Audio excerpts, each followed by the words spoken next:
Alright, here we have the standard V6 Ecotech running in a VX Commodore, but I'm making this movie today because I spent the last 6 months trying to work out what this noise was in the front end of the car.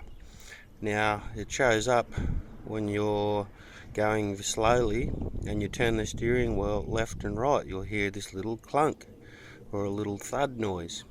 You'll also notice it when you turn into corners at around 30-40 kilometers an hour, or reversing out the driveway and then turning the wheel to straighten up. So like most blokes with a Commodore, I went through and did the link pins, then I did the caster rod bushers, I did the struts, I did the strut bearings, I did the strut tower bushers.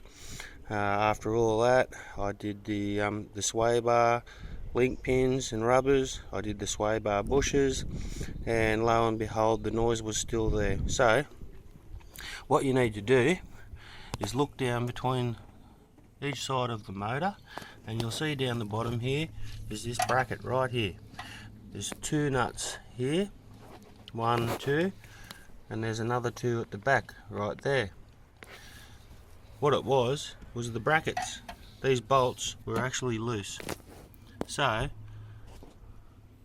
once I tightened them up, took the car for a drive, no more clunking noise. You'll also notice that when you've got your foot on the floor pan and you've got your foot on the accelerator, you can actually feel it. But I guarantee you folks, get down into the car, find those brackets, there's the other one there, tighten them up, and that'll be the first thing I would actually do before checking anything.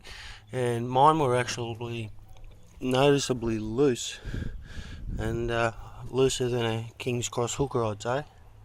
But anyway, 6 months, more or less a front end rebuild, and now the problem's solved. Good luck.